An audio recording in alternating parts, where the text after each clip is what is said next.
ಆತ್ಮೀಯ ಪತ್ರಕರ್ತ ಮಿತ್ರರೇ, ದೃಶ್ಯ ಮಾಧ್ಯಮದವರೇ, ಛಾಯಾಗ್ರಾಹಕರೇ,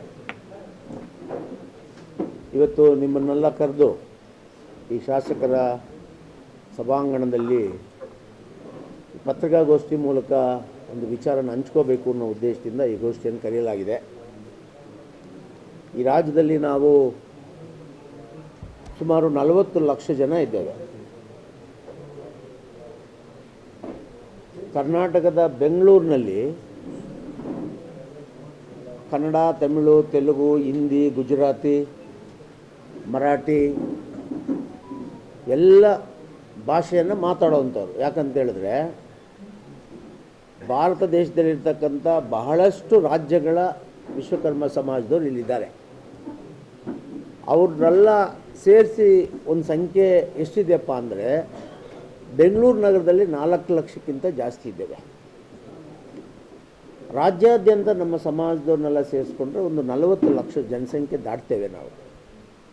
ಅಂದರೆ ಕುರುಬ ಸಮಾಜದ ನಂತರ ಈ ರಾಜ್ಯದಲ್ಲಿ 2ನೇ ಸ್ಥಾನದಲ್ಲಿ ಜನಸಂಖ್ಯೆ ಯಾವುದಾದ್ರೂ ಇದೆ ಅಂದರೆ ಅದು ವಿಶ್ವಕರ್ಮ ಸಮಾಜದವರು.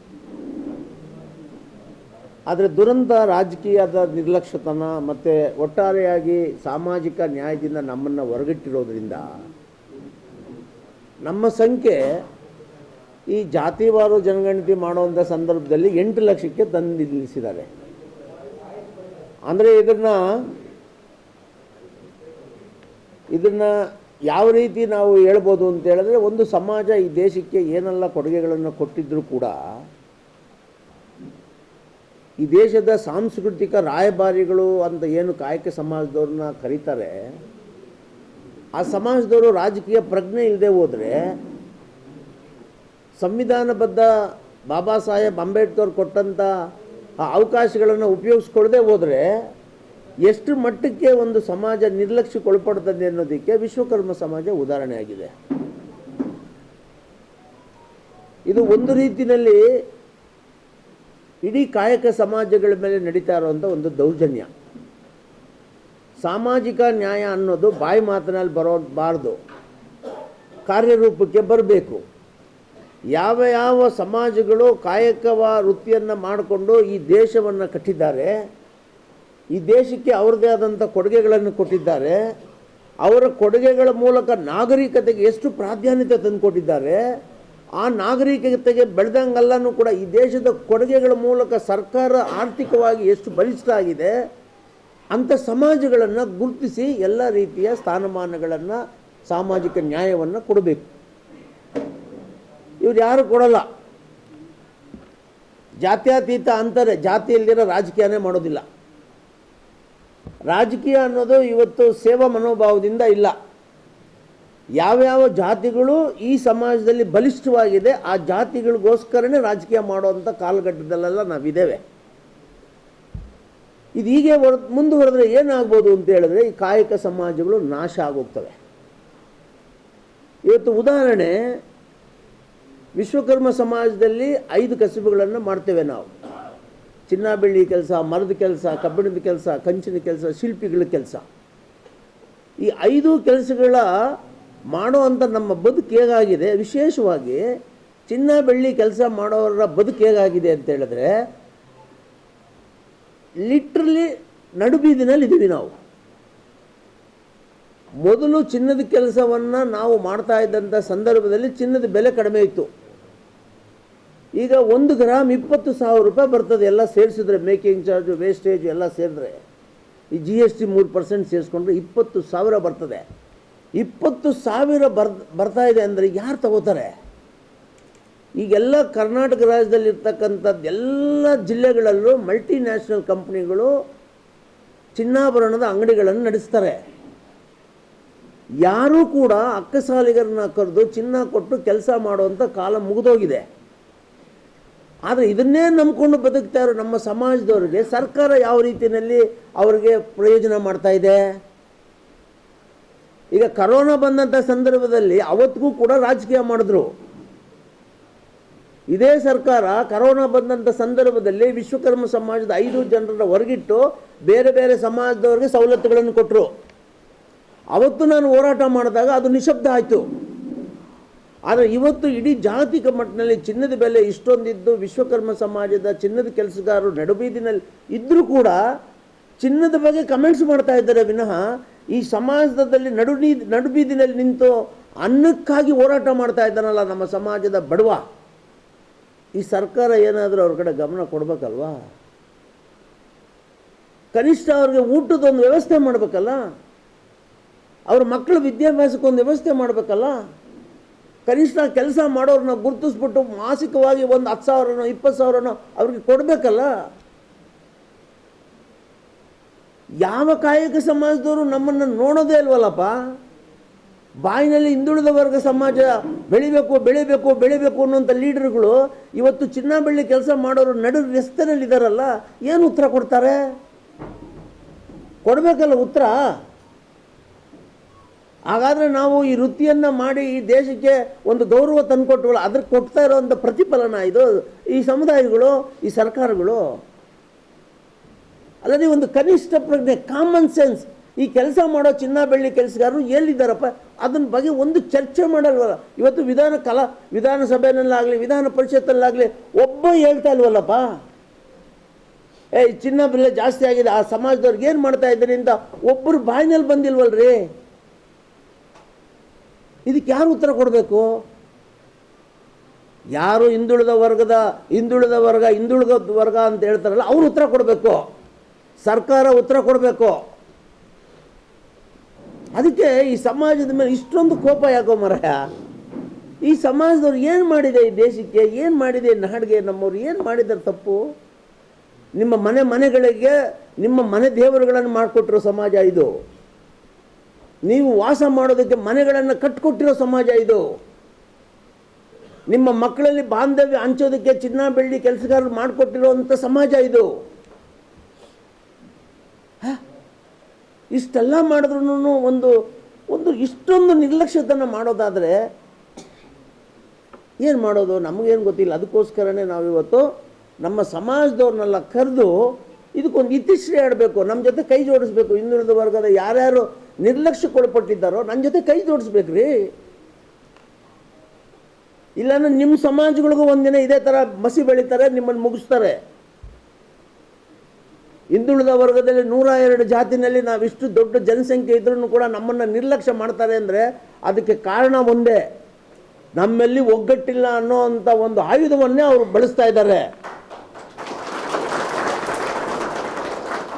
ಈ ಸಮಾಜದವ್ರಿಗೆ, ಈ ವಿಶ್ವಕರ್ಮರಿಗೆ ಯಾರು ಏನೇ ಮಾಡಿದ್ರು ಕೇಳೋರಿಲ್ಲ ಅನ್ನೋಂಥ ಭ್ರಮಾಲೋಕದಲ್ಲಿದ್ದಾರೆ. ಇನ್ನೂ ತಲೆ ತಗ್ಗಿಸ್ಬೇಕಾಗಿರೋ ಒಂದು ವಿಚಾರ ಹೇಳ್ತೇನೆ.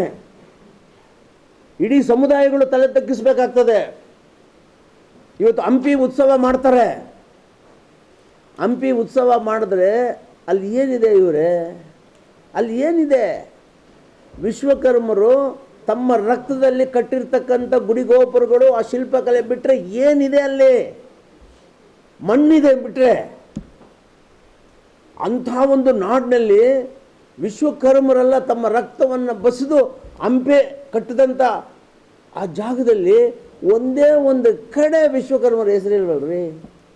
ಹಂಪೆ ಉತ್ಸವ ಮಾಡುವಂಥ ಆ ಕಾರ್ಯಕ್ರಮದಲ್ಲಿ 67 ಜನ ನಮ್ಮ ಸ್ವಾಮೀಜಿಗಳಿದ್ದಾರೆ. ಇಷ್ಟು ದೊಡ್ಡ ಜನಸಂಖ್ಯೆಯಲ್ಲಿ ಇರ್ತಕ್ಕಂಥ ನಮ್ಮ ಸಮಾಜದ ಸ್ಥಳೀಯವಾಗಿರ್ತಕ್ಕಂಥ ಮುಖಂಡರುಗಳಿದ್ದಾರೆ. ಅವ್ರನ್ನೂ ಕೂಡ ಕರೀದಿರ, ಅವ್ರನ್ನೂ ಕೂಡ ಒಂದು ಸನ್ಮಾನಿಸ್ತೀರ. ಈ ಸಮಾಜ ಕೊಟ್ಟಿರುವಂಥ ಈ ಕೊಡುಗೆಗಳ ಬಗ್ಗೆ ಒಂದೇ ಒಂದು ಮಾತು ಆಡ್ತೀರ. ಕೇವಲ ಅಧಿಕಾರ ಮತ್ತು ಬಲಿಷ್ಠವಾಗಿರೋಂಥವ್ರನ್ನ ಆ ವೇದಿಕೆಯಲ್ಲಿ ಕೂರಿಸ್ಕೊಂಡು ನೀವು ಹಂಪೆ ಉತ್ಸವ ಮಾಡ್ತಿರಲ್ಲ, ನಿಮಗೇನಾದರೂ ಮಾನ ಮರ್ಯಾದೆ ಇರ್ತದ?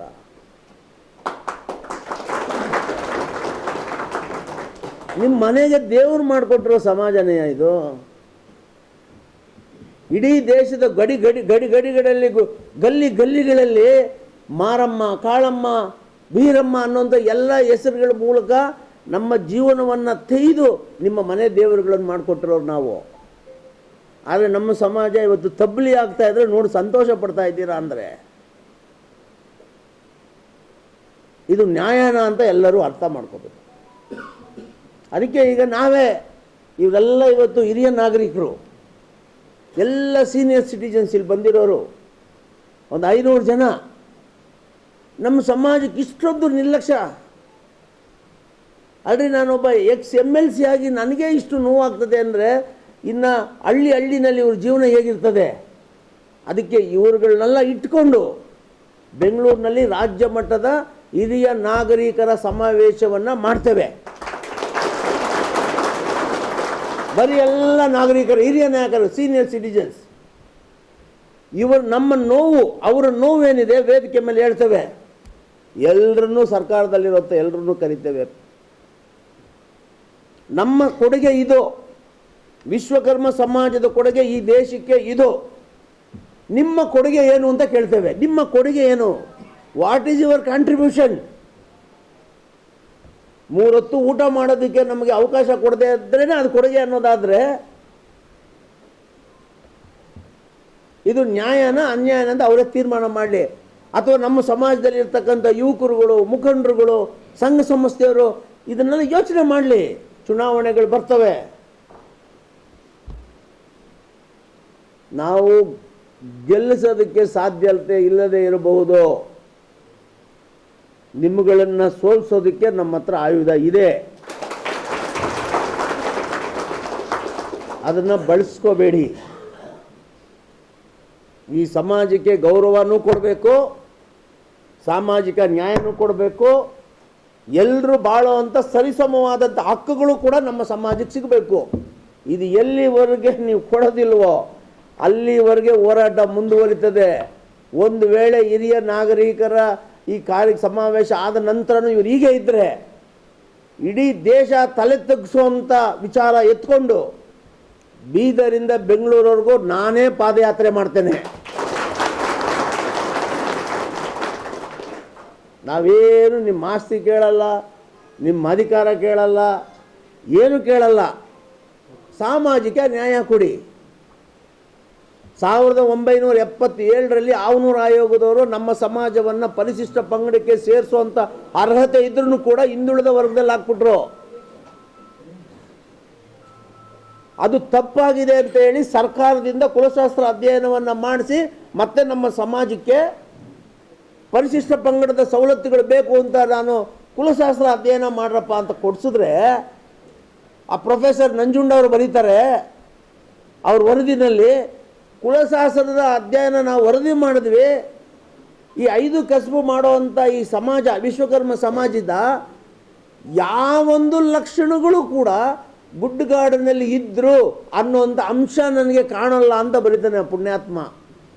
ಯಾವ ಹುನ್ನಾರ ಇದು? ಅಂದರೆ ಈ ಸಮಾಜ ಸೃಷ್ಟಿಯಾಗಿ ನಾವು ಬಂದ್ಬಿಟ್ವಾ? ಸೃಷ್ಟಿಯಾಗಿ ಇಳಿದ್ಬಿಟ್ವಾ ನಾವು? ಹಳ್ಳಿಗಾಡಿನಲ್ಲಿ ಗುಡ್ಡಗಾಡುಗಳಿಂದ ಬಂದವರು ನಾವು. ಇವತ್ತಿಗೂ ನಮ್ಮ ಸಮಾಜ ಎಸ್ಟಿನಲ್ಲಿ ಕೊಳ್ಳೇಗಾಲದಲ್ಲಿದ್ದೀವಿ, ದಕ್ಷಿಣ ಕನ್ನಡದಲ್ಲಿದ್ದೀವಿ.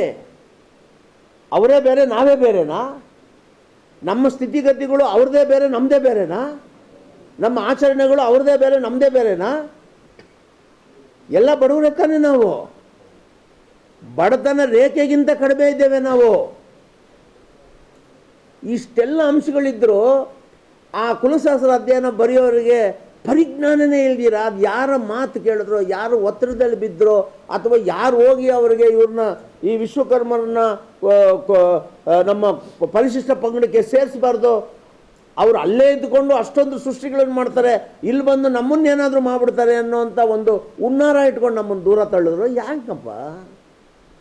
ನಮ್ಮ ಮಕ್ಕಳು ವಿದ್ಯಾವಂತರಾಗಬೇಕಲ್ರಿ. ಅದೇ ಕಬ್ಬಣದ ಕೆಲಸ ಮಾಡೋವಂಥ ಮಕ್ಕಳು, ಆ ಹೆಣ್ಮಕ್ಳು ಓದಬೇಕಲ್ರಿ. ಅವ್ರ ಮಕ್ಕಳು IAS, IPS, IRS ಅಧಿಕಾರಿಗಳಾಗಬಾರ್ದಾ? ಎಲ್ಲ ನೀವೇ ತಿಂದು ಸಾಯಬೇಕು ಅಂದರೆ ನಾವು ಹುಟ್ಟಿದ್ದೀವಲ್ಲಪ್ಪ ಭಾರತ ದೇಶದಲ್ಲಿ, ನಾವು ಹುಟ್ಟಿದ್ದೀವಲ್ಲ ಕರ್ನಾಟಕದಲ್ಲಿ. ಕರ್ನಾಟಕದಲ್ಲಿರ್ತಕ್ಕಂಥ ಎಲ್ಲ ಗುಡಿಗೋಪುರಗಳು ಇವತ್ತೇನಾದರೂ ನಿಮಗೆ ಹೆಸರು ತಂದು ಕೊಡ್ತಾ ಇದ್ದೇವೆ ಅಂದರೆ ಮೂಲ ಪುರುಷರು ನಾವು. ಮೂಲ ಪುರುಷರು ನಾವು. ಪವಾಡ ಪುರುಷರಲ್ಲ, ಏನೆಲ್ಲ ಶಾಪಗಳು ಯಾರ್ಯಾರು ಹೆಂಗೆ ಹಾಕಿದ್ರು ಗೊತ್ತಿಲ್ಲ. ಆದರೆ ನಮ್ಮ ಹೊಟ್ಟೆ ಉರಿಸಬೇಡಿ. ನಮ್ಮ ಹೊಟ್ಟೆ ಉರಿಸಿದ್ರೆ ನಿಮ್ಮ ಮನೆಯಲ್ಲಿ ನಿಮ್ಮ ಮನೆ ದೇವರೇ ನಿಮಗೆ ಸಹಾಯ ಮಾಡೋದಿಲ್ಲ. ನಿಮ್ಮ ಮನೆ ದೇವರನ್ನ ಮಾಡಿಕೊಟ್ಟವ್ರು ನಾವು. ಆ ಮನೇಲಿ ಕೂತಿರೋ ದೇವರು ನಮ್ಮದು. ಆ ದೇವರೇ ಆಮೇಲೆ ನಿಮ್ಗೆ ಹೇಳ್ತದೆ, ಲೇ ಹೋಗು ಬದಲು ವಿಶ್ವಕರ್ಮನಿಗೆ ಒಳ್ಳೇದು ಮಾಡೋ ಅಂಥದ್ದು ಹೇಳೋವಂಥ ಪರಿಸ್ಥಿತಿ ಬರ್ತದೆ. ಇದೆಲ್ಲ ಅರ್ಥ ಮಾಡ್ಕೋಬೇಕು. ಅದಕ್ಕೋಸ್ಕರನೇ ಭಾಳ ಇದೆ, ತುಂಬ ಇದೆ. 1, 2, 3, 4 ಅಂತ ಪಟ್ಟಿ ಮಾಡ್ಕೊಂಡು ಹೋದರೆ ಪುಟಗಟ್ಟಲೆ ಇದೆ ನಮ್ಮ ಸಮಸ್ಯೆ. ಸದ್ಯಕ್ಕೆ ಇದು ಸಾಕು. ಇದರ ಅರ್ಥ ಏನಪ್ಪ ಅಂತ ಹೇಳಿದ್ರೆ, ನಾವು ಒಗ್ಗಟ್ಟಿಲ್ಲ ಒಗ್ಗಟ್ಟಿಲ್ಲ ಒಗ್ಗಟ್ಟಿಲ್ಲ ಒಗ್ಗಟ್ಟಿಲ್ಲ. ಯಾರು ಒಗ್ಗಟ್ಟಿಲ್ಲರಿ? 25 ವರ್ಷದಿಂದ ಕಡಿಮೆ ಅಂತ ಹೇಳಿದ್ರೆ ಒಂದು 50 ರಾಜ್ಯ ಮಟ್ಟದ ಜಿಲ್ಲಾ ಮಟ್ಟದ ಕಾರ್ಯಕ್ರಮಗಳನ್ನು ಮಾಡಿಸಿದ್ದೀನಲ್ರಿ. ಅಲ್ಲೆಲ್ಲ ಜನನ ದುಡ್ಡು ಕೊಟ್ಟ ಕರೆಸಿದ್ದೀವಿ ನಾವು. ಯಾವ ಸರ್ಕಾರ ಮಾಡಿಲ್ವಲ್ರಿ? ಅಷ್ಟು ಜನಸಂಖ್ಯೆಯನ್ನು ಇಟ್ಕೊಂಡು ನಾವು ಸಮಾವೇಶಗಳು ಮಾಡಿದ್ದೇವೆ. ಯಾವುದೇ ಅಧಿಕಾರ ಇಲ್ವಲ್ರಿ, ಆದ್ರೂ ಜನ ಸಂಘಟನೆ ಮಾಡಿದ್ದಾರೆ. ಯಾರಿಗೂ ₹1 ನಮ್ಮ ಸಮಾಜಕ್ಕೆ ನಾನು ಕೊಟ್ಟಿಲ್ವಲ್ರಿ, ಬನ್ನಿ ನೀವು ಅಂತ. ಅವ್ರ ಸ್ವಂತ ಖರ್ಚಿಂದ ಬಂದಿದ್ದಾರೆ. ಇನ್ನೇನು ಒಗ್ಗಟ್ಟು ಬೇಕು? ಅದರ ಒಗ್ಗಟ್ಟು ಅಂದರೆ ಇವ್ರ ದೃಷ್ಟಿನಲ್ಲಿ ಏನು, ಓಟ್ ಹಾಕೋ ಜನಸಂಖ್ಯೆ ಇಲ್ಲ ಅಂತ. ನಾವೆಲ್ಲ ಬದಲಾಯಿಸ್ಕೋಬೇಕು, ನಮ್ಮ ಸಮಾಜನ ಗುರುತಿಸುವಂಥ ಕೆಲಸ ಮಾಡಬೇಕು ಅಂತ ಈ ಸಂದರ್ಭದಲ್ಲಿ ಹೇಳಿ, ನೀವೆಲ್ಲ ಬಂದಿದ್ದೀರಿ. ಆದರೆ ನೋವಿನಿಂದ ಮಾತು ಹೇಳಿದ್ದೇನೆ. ಆದರೆ ಸರ್ಕಾರ ಇವಾಗ ಬಜೆಟ್ ಕೆಲಸ ಮಾಡ್ತಾಯಿದೆ. ಈ ಬಜೆಟಲ್ಲಾದರೂ ಹಾಕಬೇಕು, ವಿಶ್ವಕರ್ಮರಿಗೆ ಸಪ್ರೇಟ್ ಆದಂಥ ಒಂದು ಪ್ಯಾಕೇಜನ್ನು ಕೊಡಬೇಕು 5 ಕಸುಬುದಾರರಿಗೂ. ನೀವು ಕೊಟ್ಟಿಲ್ಲ ಅಂದ್ಕೊಳ್ಳಿ, ಏನೂ ಆಗೋಲ್ಲ, ನಾವು ಬದುಕಿರ್ತೀವಿ. ನನಗೆ ಗೊತ್ತು, ಒಂದು ವೇಳೆ ನೀವು ಕೊಟ್ಟರೆ ಸರಿ, ಕೊಡದೇ ಇದ್ರೂ ನಾವು ಬದುಕ್ತೀವಿ. ಆದರೆ ನಮ್ಮ ಹೊಟ್ಟೆ ಒರೆಸಿ ನೀವ್ಯಾರೂ ಬದುಕೋಕ್ಕಾಗೋದಿಲ್ಲ. ಇಷ್ಟು ವರ್ಷ ನೀವು ಕೈ ಬಿಟ್ಟರು ನಾವು ಬದುಕಿದ್ದೀವಿ. ನಮ್ಮ ಮಕ್ಕಳನ್ನ ಸಾಧ್ಯವಾದಷ್ಟು ಮಟ್ಟಿಗೆ ವಿದ್ಯಾವಂತರನ್ನು ಮಾಡಿದ್ದೀವಿ. ಆದರೂ ನಮ್ಮ ಸಮಾಜ ಇನ್ನೂ ಕೊಡುಗೆ ಕೊಡ್ತಾ ಇದೆ ಅಂದರೆ ಅರ್ಥ ಏನಂದರೆ, ವಿಶ್ವಕರ್ಮರ ರಕ್ತದಲ್ಲಿರುವಂಥ DNA. ನೀವು ನಮಗೆ ಕಲ್ಲಲ್ಲಿ ಹೊಡೆದ್ರು ನಾವು ನಿಮಗೆ ದೇವರೇ ಮಾಡಿಕೊಡೋದು. ಅದರಿಂದ ಈ ಸಮಾಜದ ಕಡೆ ಗಮನ ಇರಲಿ. ಅದಕ್ಕೆ ನಮ್ಮ ಸಮಾಜದವ್ರಿಗೂ ಹೇಳ್ತಾ ಇದ್ದೀನಿ, ರಾಜ್ಯದಲ್ಲಿರೋ ಎಲ್ಲರಿಗೂ ಕೂಡ, ಎಲ್ಲ ಜಿಲ್ಲೆಯಲ್ಲಿರೋರಿಗೂ ಕೂಡ ನಿಮ್ಮ ಮೂಲಕ ಒಂದು ಕರೆ ಕೊಡ್ತಾ ಇದ್ದೇನೆ. ಎಲ್ಲರೂ ಒಗ್ಗಟ್ಟಾಗಿ, ಎಲ್ಲರೂ ಒಂದೇ ಕೊರಳಿನಿಂದ ನಮ್ಮ ಸಮಾಜಕ್ಕೆ ಸರ್ಕಾರದ ಸವಲತ್ತುಗಳು, ಮೀಸಲಾತಿಗಳು ಬರೋವರೆಗೂ ಹೋರಾಟ ಮುಂದುವರಿಲಿ. ಎಲ್ಲ ಜಿಲ್ಲೆಗಳಿಗೂ ನಾನು ಬರ್ತೇನೆ. ನಮ್ಮ ಸಮಾಜದವರ ಕೊನೆ ಉಸಿರಿರೋವರೆಗೂ ಸರ್ಕಾರದ ಸವಲತ್ತು ತಗೋಬೇಕು. ನಮ್ಮ ಮಕ್ಕಳಿಗೆ ಶಿಕ್ಷಣಕ್ಕೆ ಸರ್ಕಾರದ ಸವಲತ್ತು ಸಿಗಬೇಕು. ಒಟ್ಟಾರೆಯಾಗಿ ಸಾಮಾಜಿಕ ನ್ಯಾಯ ಸಿಗೋವರೆಗೂ ನಮ್ಮ ಹೋರಾಟ ಮುಂದುವರಿತದೆ ಅನ್ನುವಂಥ ಮಾತನ್ನು ಈ ಸಂದರ್ಭದಲ್ಲಿ